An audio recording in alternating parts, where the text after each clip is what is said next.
everybody, Cam Sweet here from the Garage Connection, coming to you with another lovely video on our mini excavator here. And today we're going to focus on the tracks and the drive motor assembly. So we're going to talk about some of the components, how they fit into the system, and how to service your tracks and adjust the track tension. So stay tuned, we're going to get into it. Okay, so what the tracks do is fairly self-explanatory, right? They move and they pivot your excavator around, and they allow you to get where you need to go and ruin your lawn in the process, okay? So as far as the track system goes, there's really not that many components that we have to worry about, okay? In the back we have a drive wheel, and in the front there is like an idler wheel, and then along the bottom we have two rollers that are there to aid the track as it goes around and keep the track in place. The only thing that you have to worry about, with the exception of running over something that you didn't know was there and actually destroying the track, is keeping the track on your excavator. The way to do that is to properly adjust the tension on the track to make sure that it rides the way it needs to do. And we're going to talk about how to do that. The smaller components that are in the excavator track, as I mentioned, there's really not much to them. And so here we have one of our little pivot wheels or idler wheels. Okay, we got a bolt on each side.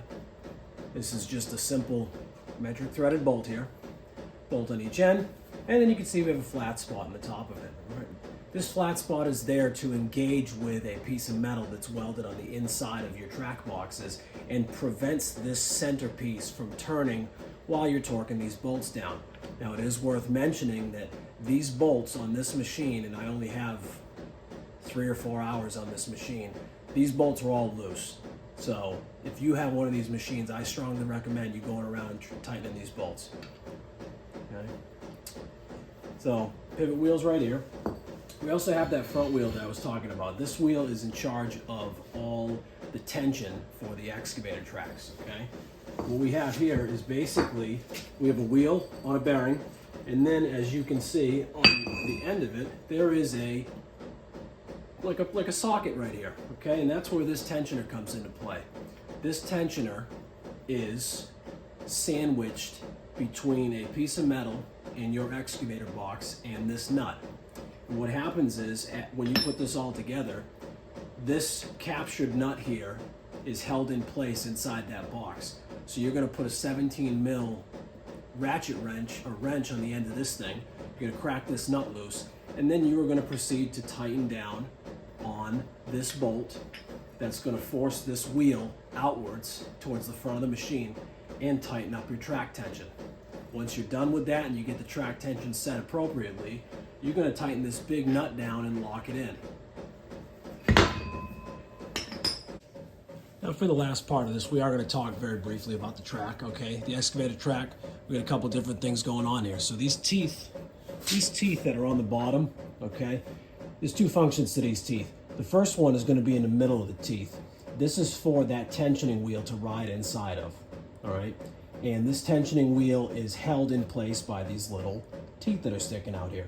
Now, our pivot wheels do the exact opposite. Our pivot wheels ride on the outside of the track, and they are really the ones that are taking the weight of the machine and allowing us to pivot without trying to pivot from the outer ends of the excavator, if that makes any sense. So what you want to do when you're taking a look at your track, you want to inspect and make sure that there's no large sections of these guide teeth missing, and we don't have any large damaged areas to the track. Some people have commented and said, oh, this little material in the middle here, should I be worried about that? And the short answer is no, that's just part of the manufacturing process, and it is what it is. It's not going to hurt anything. The last part of this video, before we talk about actually the track tensioning, we're going to talk about this drive sprocket right here, okay? This is considered the drive wheel, and as you can see, we have some teeth sticking out, all right? Now, these teeth are going to engage with the areas of the track that have those very poorly made cutouts in them, and it's going to go ahead and drive the track forward and back. If you notice on the top of our track pads, there are no rollers or anything up here, okay? That is smooth Chinese steel right there. Now, the drive motors on these tractors, let me get us down to, let's get down to earth here. The drive motors on these tractors are located back here. Okay, these are what's called hydraulic orbit motors, or sometimes called gerator style motors. Essentially inside of here you have a valve body on this back portion, and then you have a central shaft that's located inside of like a collar, and the valving tells the shaft how to basically flop around inside of the collar, and it allows it to turn. So these are considered low-speed, high-torque motors. Now, anybody that's ever tried to transport one of these excavators, you fully understand the meaning of low speed. So when it comes to track tension adjustment, there's a couple schools of thought here. Some people would say, hey, put the machine on the ground and then see how much wiggle room you have, okay? I've heard rumors out there that it's supposed to be somewhere in the neighborhood of a 1/2 inch. That is not a 1/2 inch. The proper way to do this would be to put a ruler up against this face here that extends down over the track, and then manipulate it and see what kind of play you have. In my opinion, this is perfectly acceptable because my tracks are not falling off, okay? If you experience issues with your tracks come off, it's time to go ahead and make a track adjustment. To review, again, we're gonna break this nut loose. We're gonna put a 17 millimeter on this one, and then we're gonna crank it, tighten it, and that is gonna force that guide wheel, that adjustment wheel, out towards the front of the machine. It's gonna be tightening our tracks, and then we're gonna lock this lock nut back down. That is the proper procedure for adjusting tension on your mini excavator tracks. I hope that this video clears up any questions you may have had about your tracks on your mini excavator, the adjustment procedures, or the components therein. As we can see, this is an extremely simple system. It shouldn't give us a bunch of grief, and we should enjoy many, many hours of trouble-free operation when the tracks are adjusted appropriately. All right? I hate being this guy, but please, if you could like and subscribe the videos, subscribe to the YouTube channel, I'd really, really appreciate it.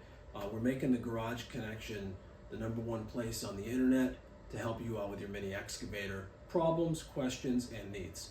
In some of my future videos, I am going to be going into the addition of a hydraulic cooler onto this machine, as well as a return filter. We're working through the logistics of that right now, and I hope to bring that content to you shortly. For now, that's Camp Sweet here from the Garage Connection. You stay on those projects.